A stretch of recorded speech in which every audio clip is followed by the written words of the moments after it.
سورہ الاحقاف مکی صورت ہے، اس کے 4 رکوع ہیں اور 35 آیات ہیں۔ اللہ تعالیٰ اس سورہ مبارکہ کے آغاز میں بتاتے ہیں کہ جو لوگ اللہ کے ساتھ جھوٹے شریک کرتے ہیں ان کے پاس کوئی دلیل ہی نہیں، جس کی وجہ سے ان کے پاس کوئی اتھینٹک بات نہیں جس کی وجہ سے وہ شرک کرتے ہیں۔ ان سے کہو اگر وہ سچے ہیں تو کوئی ثبوت لے کر آؤ، کوئی دلیل لے کر آؤ کہ پتہ چلے کس وجہ سے وہ شرک کرتے ہیں۔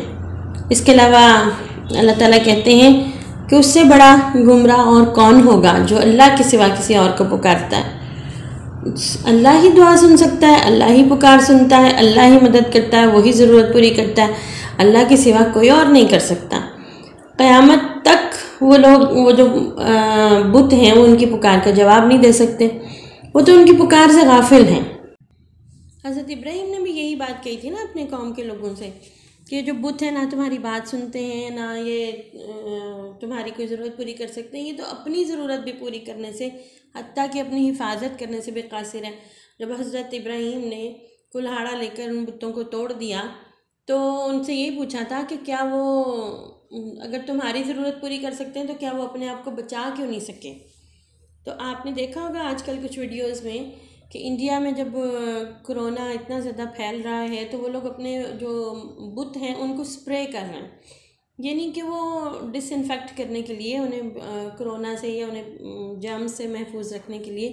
تو سوچنے کی بات ہے کہ وہ کیسے خدا ہیں جو اپنے آپ کو بیماری کے جراثیم سے نہیں بچا سکتے، تو کیا وہ اس قابل ہیں کہ انسان ان کی عبادت کرے، ان کی پوجا کرے، ان سے دعائیں مانگے اور یہ توقع رکھے کہ وہ ان کی مدد کریں گے؟ پھر اللہ تعالیٰ سورہ حامیم سجدہ کی طرح یہاں پر ایک اور دفعہ یہ بات کہہ رہے ہیں کہ جن لوگوں نے کہا اللہ ہمارا رب ہے اور پھر اس پر ڈٹ گئے، ان پر نہ کوئی خوف ہوگا نہ کوئی غم۔ قیامت کے دن بھی جس دن انسان جو ہے وہ غم اور خوف کے مارے ہلاک ہو رہا ہوگا، اس دن بھی اللہ تعالیٰ انہیں غم اور خوف سے محفوظ رکھیں گے۔ یہ لوگ جنتی ہیں جو ہمیشہ اس جنت میں رہیں گے جو انہیں ان کے اعمال کے بدلے میں ملے گی۔ اللہ تعالیٰ ہمیں بھی ان لوگوں میں شامل کر دیں، آمین۔ اس سورہ مبارکہ میں اللہ تعالیٰ نے انسان کو والدین سے اچھا سلوک کرنے کا حکم دیا، کیونکہ ماں باپ بچوں کی پرورش کے لیے بہت تکلیف اٹھاتے ہیں، ایسی تکلیف جو بچوں کے وہم و گمان میں بھی نہیں ہو سکتی۔ ماں خاص طور پر بچے کی پرورش میں، اس کو سنبھالنے میں، اس کو دودھ پلانے کے دوران اپنا آرام، اپنا سکون اور اپنی صحت کو قربان کرتی ہے۔ تو اللہ تعالیٰ یہاں پر یہی بات اسے بتا رہے ہیں کہ ایک ننھے بچے سے ایک جوان آدمی تک پہنچنے میں جو تعلیم و تربیت اور پرورش کے مسائل ہیں، اس کو تیرے ماں باپ نے بڑے حوصلے سے برداشت کیا اور پیار سے۔ اب جب والدین بوڑھے ہو کر تیرے پاس آئیں تو ان کے ساتھ اچھا سلوک کرو۔ یہاں پر پھر جو ہے وہ ایک دعا سکھائی اللہ تعالیٰ نے، خاص طور پر یہ بتاتے ہوئے کہ جب انسان 40 سال کی عمر کو پہنچ جاتا ہے نا، تو یہ دراصل اس کی عمر کا وہ فیز ہے، وہ دور ہے جس میں اس کی تمام صلاحیتیں، عقل، سمجھ، حکمت یہ اپنے عروج پر ہوتی ہے۔ یہ شکر گزاری کی عمر ہے، اور یہاں تک اگر اس نے اپنے رب کو نہ پہچانا، اپنے رب کے بتائے ہوئے طریقہ زندگی کو اختیار کر کے اپنی زندگی کو ایک خاص مقصد کے تحت نہیں گزارا، تو اس کا مطلب یہ ہے کہ وہ ناکام ہے۔ اور پھر یہاں پر خاص طور پر اس بات کی توجہ دلائی کہ اپنی غلطیوں کی توبہ کر کے اللہ کی فرمانبرداری اور شکر گزاری کی زندگی جو ہے نا اس کو گزارنے کا عزم ایک دفعہ دوبارہ سے 40 سال کی عمر میں کرنا ضروری ہے۔ کس قدر خوبصورت دعا ہے جو یہاں پر سکھائے گی۔ رب اوزعنی ان اشکر نعمتک التی انعمت علی وعلی والدی ونعمل صالحا ترضاہ واصلح لی فی ذریتی انی تبت الیک وانی من المسلمین۔ اللہ تعالیٰ ایسے لوگوں کے بارے میں بتاتے ہیں کہ یہ وہی لوگ ہیں جن کے اچھے کام ہم قبول کرتے ہیں اور ان کی غلطیوں کو ہم معاف کر دیتے ہیں۔ یہ لوگ جنتی ہیں، اور اس سچے وعدے کے مطابق جو ان سے دنیا میں کیا گیا تھا ہم انہیں جنت میں داخل کریں گے انشاءاللہ۔ اس کے بعد اللہ تعالیٰ نے پیارے نبی صلی اللہ علیہ وسلم کو صبر کی تلقین کی اور کہا آپ ویسے صبر کریں جیسے آپ سے پہلے اولوالعزم انبیاء جو حضرت نوح علیہ السلام، حضرت ابراہیم علیہ السلام، حضرت موسیٰ اور حضرت عیسیٰ صبر کرتے رہے، اور جب آپ نے دین کی دعوت میں آنے والی مشکلات پر صبر کیا تو پیارے نبی صلی اللہ علیہ وسلم کا صبر تمام پچھلے نبیوں کے صبر پر سبقت لے گیا، یعنی آپ صبر میں بھی ان سب سے آگے بڑھ گئے۔ اس کے بعد سورہ محمد ہے، مدنی سورہ ہے، 4 رکوع ہیں اس کے اور 38 آیات ہیں۔ اس سورہ مبارکہ میں اللہ تعالیٰ اعلان فرماتے ہیں کہ جو لوگ اللہ کی نافرمانی کرتے ہیں اور اللہ کے راستے سے روکتے ہیں ان کے اعمال تو بہت ہی زیادہ برے ہیں، اور جو لوگ ایمان لاتے ہیں، نیک کام کرتے ہیں اور پیارے نبی صلی اللہ علیہ وسلم پر نازل ہونے والی کتاب پر ایمان لاتے ہیں تو اللہ تعالیٰ ان کی غلطیوں کو بھی معاف کر دیں گے اور ان کے سارے کاموں کو سنوار دیں گے، یہ اللہ کا وعدہ ہے۔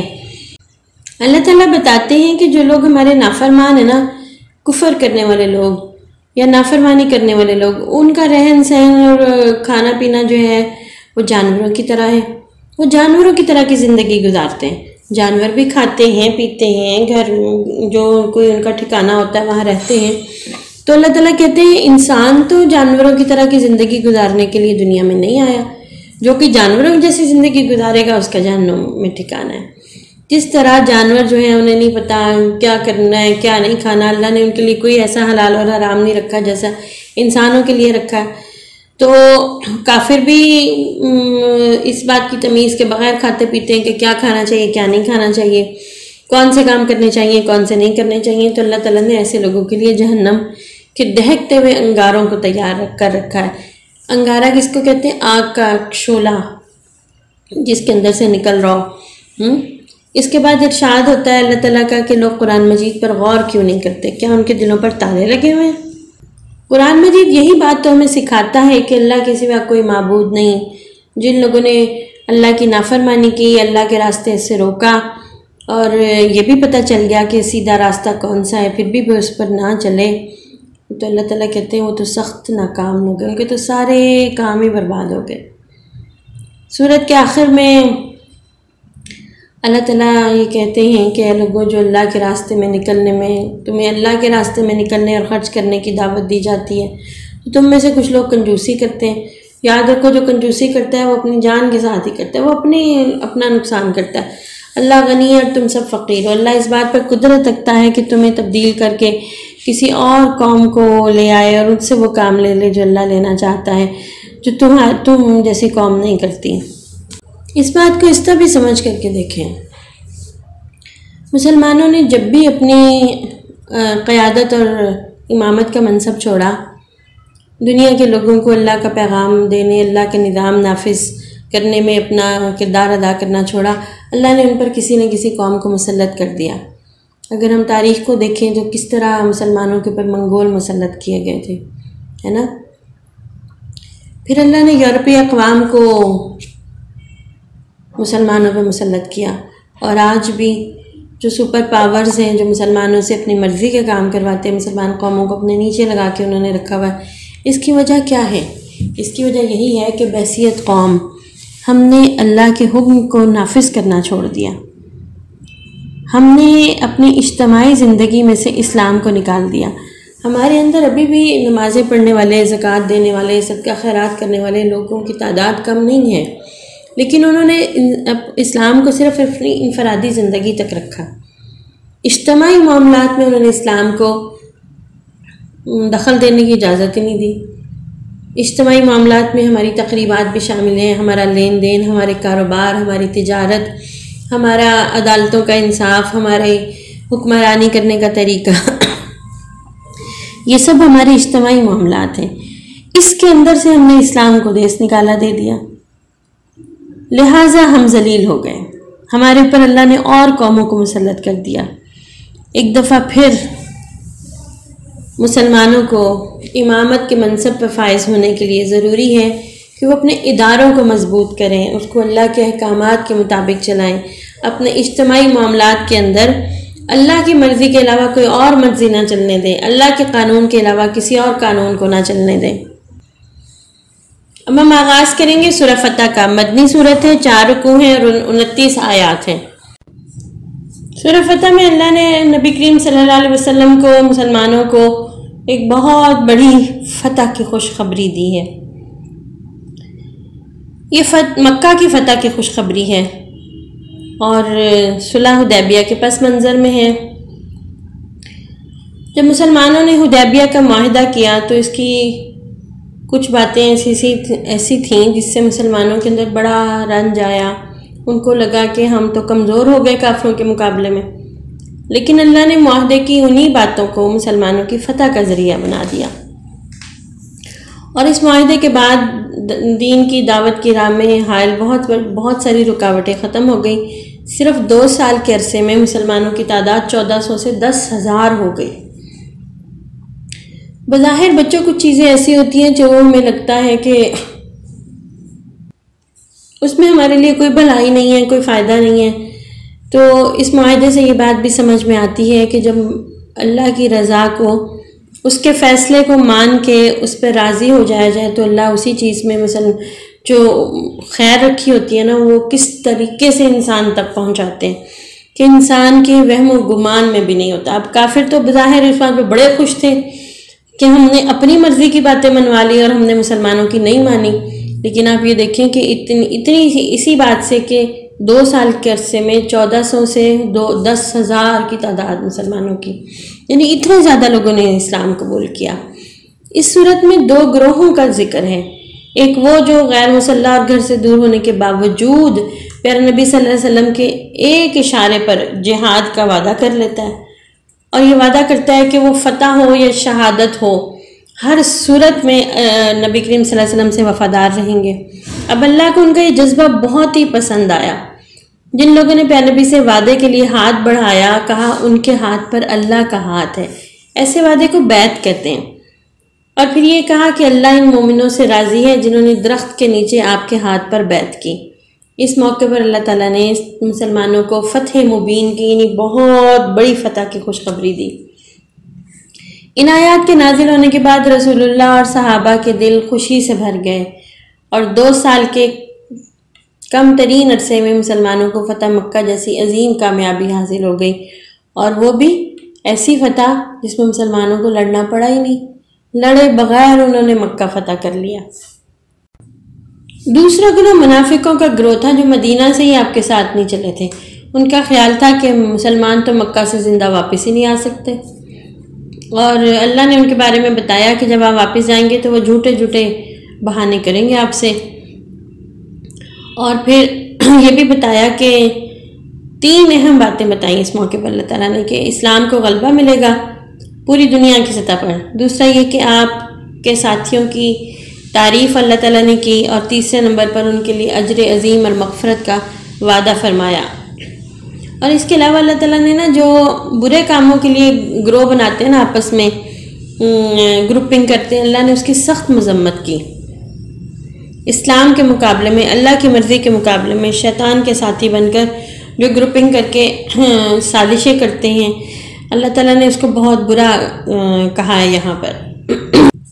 اور اللہ تعالیٰ دیکھیں کیا انعام دے رہے ہیں پیارے نبی کے ساتھیوں کو۔ اللہ تعالیٰ ان کی خوبی بیان کر رہے ہیں قرآن پاک میں، جو ہمیشہ ہمیشہ کے لیے محفوظ ہو گئی۔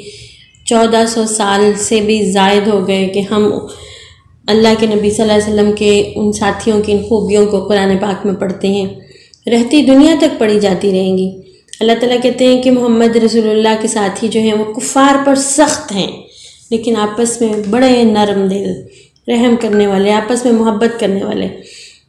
اور جب بھی آپ انہیں دیکھیں گے تو رکوع و سجود میں مشغول دیکھیں گے، اللہ کی عبادت میں، اور جب وہ اپنی روزی روٹی کما رہے ہوں گے تو بھی آپ دیکھیں گے کہ وہ اللہ سے غافل نہیں ہوں گے، اور ان کے چہروں پر سجدوں کے نشان ہیں، اور ان کی مثال جو ہے وہ اللہ تعالیٰ نے ان لوگوں کی مثال تورات اور انجیل میں بھی دی ہے۔ اور ان کا غضب کافروں کے لیے شدید ہے، انہیں کافروں پہ تو بہت غصہ آتا ہے، یعنی ان کی محبت ان لوگوں کے لیے ہے جو اللہ سے محبت کرتے ہیں اور اللہ کے فرمانبردار ہیں، اور ان کا غصہ ان کے لیے ہے جو اللہ کے نافرمان ہیں اور اللہ کے دشمن ہیں۔ اللہ پر ایمان لانا اور نیک کام کرنے والوں سے اللہ تعالیٰ مغفرت کی اور اجر عظیم کا وعدہ کرتے ہیں۔ سورہ فتح کی یہ جو آخری آیت ہے نا، اس آیت میں عربی کے تمام حروف تہجی موجود ہیں، آپ ذرا غور سے پڑھ کے دیکھیں اس آیت کو۔ اس کے بعد سورہ حجرات ہے، یہ مدنی سورہ ہے، اس کے 2 رکوع ہیں اور 18 آیات ہیں۔ سورہ حجرات میں اللہ تعالیٰ نے فرمایا ہے کہ اہل ایمان کو اللہ اور اس کے رسول سے آگے قدم نہیں بڑھانا چاہیے، خود سے اپنی زندگی کا فیصلہ نہیں کرنا چاہیے۔ جہاں پر اللہ اور اس کے نبی صلی اللہ علیہ وسلم نے فیصلہ کر دیا ہو وہاں پر مومن خود فیصلہ نہیں کرتے۔ یہ وہ خوبصورت معاشرتی آداب ہیں جو اس سورہ مبارکہ میں ہمیں سکھائے گئے۔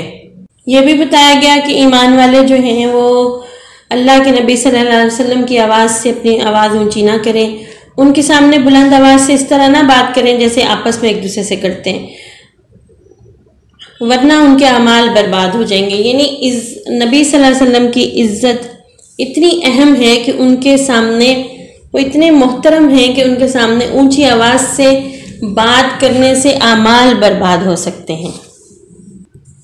پھر ایک اور اہم بات کہ جب کوئی فاسق خبر لے کر آئے، فاسق کہتے ہیں ایسے شخص کو جسے جھوٹ بولنے کی عادت ہے، تو اس کو تحقیق کر لیا کرو۔ یہاں پر ایک یہ بات سمجھ آنی چاہیے کہ سنی سنائی باتوں کو آگے پھیلانا نہیں چاہیے۔ سنی سنائی باتیں اکثر غلط ہوتی ہیں یا مبالغے پر مبنی ہوتی ہیں، یعنی بڑھا چڑھا کے لوگ بات کرتے ہیں، تو اس سے بہت سارے انفرادی اور اجتماعی نقصان ہو سکتے ہیں۔ بحیثیت قوم خاص طور پر کسی خبر پر یقین کرنے سے پہلے اس کی تحقیق بہت ضروری ہے۔ یہ وہ معاملات ہیں جن میں 2 قوموں کے درمیان کے تعلقات بھی خراب ہو سکتے ہیں، اور بعد میں جب انسان کو پچھتاوا ہو تو وہ اس کا فائدہ کوئی نہیں۔ اس کے بعد اللہ تعالیٰ بتاتے ہیں کہ 2 گروہوں کے درمیان جو مومن ہوں، ایمان والے ہوں، جنگ ہو جائے تو صلح کروانی بہت زیادہ ضروری ہے۔ اگر ان میں سے ایک جو ہے وہ سرکشی پہ یعنی ضد پہ اڑا رہے تو دوسرا گروہ اس کے خلاف جنگ کر سکتا ہے، یہاں تک کہ وہ صلح پر آمادہ ہو جائے۔ اور یہ بھی بتایا کہ مومن آپس میں بھائی ہیں، اور بھائیوں کے درمیان انفرادی معاملات ہوں یا اجتماعی معاملات، ان میں صلح صفائی کروا دیا کریں۔ پھر خوبصورت زندگی کے لیے ایک اور اچھی بات سکھائی، وہ یہ کہ اخوت کا تقاضا یہ ہے، بھائی چارے کا تقاضا یہ ہے کہ مرد بھی ایک دوسرے مردوں کا مذاق نہ اڑائیں اور عورتیں بھی دوسری عورتوں کا مذاق نہ اڑائیں، یعنی ایک دوسرے کا مذاق اڑانے سے منع فرمایا۔ کہا کہ جن کا تم مذاق اڑا رہے ہو سکتا ہے وہ تم سے بہتر ہو، تمہیں نہیں اندازہ، ہو سکتا ہے اللہ کی نظر میں بہتر ہو۔ اور اس کے بعد یہ بھی بتایا کہ تم ایک دوسرے کی خامیاں غلطیاں آگے نہ بیان کرو، ایک دوسرے کو برے ناموں سے نہ پکارو۔ یہ سب فسق کی باتیں، فسق کہتے ہیں نافرمانی کی، یہ ساری نافرمانی کی باتیں ہیں، اور ایمان لانے کے بعد نافرمانی کا کام کرنا، اللہ کی نافرمانی کرنا بہت برا ہے۔ پھر بھی کہا کہ جو اس وارننگ کے باوجود بھی توبہ نہیں کرتے وہ تو اپنے اوپر ہی ظلم کریں گے۔ پیارے بچوں، ہمیں اس بات کو بھی سمجھنا ہے اپنے اوپر ظلم کرنا کیا ہوتا ہے۔ کوئی ایسا کام کرنا جس میں بعد میں ہمیں اب نقصان ہو، اپنے اوپر ظلم کرنا ہے۔ ایک چھوٹی سی مثال میں آپ کو دیتی ہوں۔ آپ اپنے اسکول کے جوتے واپس آ کے جگہ پہ نہیں رکھتے، ٹھیک ہے نا؟ صبح جب اسکول کا وقت ہوتا ہے، دیر ہو رہی ہے، گاڑی آنے والی ہے یا رکشہ آنے والا ہے، یا آپ کو جس نے چھوڑنے جانا ہے وہ کھڑا ہے آپ کے انتظار میں اور آپ کے جوتے نہیں مل رہے، اس وقت جو دھما چوکڑی مچتی ہے، شور، ڈانٹ ڈپٹ، کتنا برا لگتا ہے۔ اور جوتا نہ ملنے کی وجہ سے آپ کی وجہ سے 2-4 اور بھی لیٹ ہو گئے۔ وہ جوتا جگہ پہ نہ رکھ کے آپ نے اپنے اوپر ظلم کیا، کتنا زیادہ، یعنی آپ کو خود اس بات کا نقصان ہوا کہ آپ کی چیز وقت پہ نہیں ملی۔ اس سے آپ کو جو ڈھونڈنے کی تکلیف ہوئی، جو ڈانٹ ڈپٹ ہوئی، اور اس میں جو خود آپ کو اس بات پہ شرمندگی ہوئی، آپ کو اسکول سے دیر ہوئی، وہ سب چیزیں اس کا انجام ہے صرف اتنی سی بات کا کہ آپ نے چیز جگہ پہ نہیں رکھی۔ اسی طرح اللہ نے نماز فرض کی نا، نماز نہیں اگر وقت پہ پڑھتے، اچھے طریقے سے نہیں پڑھتے، تو یہ اپنے اوپر ظلم کرنا ہے۔ اللہ نے کہا گالی نہ دو، برا نام نہ لو کسی دوسرے کا۔ جب ہم یہ کرتے ہیں کسی دوسرے کو تو جو نقصان ہوتا ہے ہماری نیکیاں اس کے پاس چلی جاتی ہیں، خود ہم اپنا کیا کمایا جو ہے وہ سارا دوسرے کی جیب میں ڈال دیتے ہیں، دوسرے کی جھولی میں ڈال دیتے ہیں، اپنے اوپر ظلم کرتے ہیں۔ تو ہم نے یہ سوچنا ہے کہ کہاں کہاں ہم اپنے اوپر ظلم کرتے ہیں، کہاں ہم اپنی آپ کو نقصان پہنچاتے ہیں، تاکہ آئندہ ہم اس سے بچ سکیں۔ اس صورت میں اللہ تعالیٰ نے 6 گناہوں سے بچنے کی تلقین کی ہے: مذاق اڑانا، نام بگاڑنا، عیب لگانا، بدگمانی کرنا، تجسس اور غیبت۔ اور ان گناہوں کی شدید مذمت ہے، یعنی ان سے بچنا بہت زیادہ ضروری ہے۔ اب آپ غور کریں تو ہماری زندگی میں جتنی پریشانیاں، جتنے ہمارے معاملات خراب ہوتے ہیں، انہی وجہ سے ہوتے ہیں۔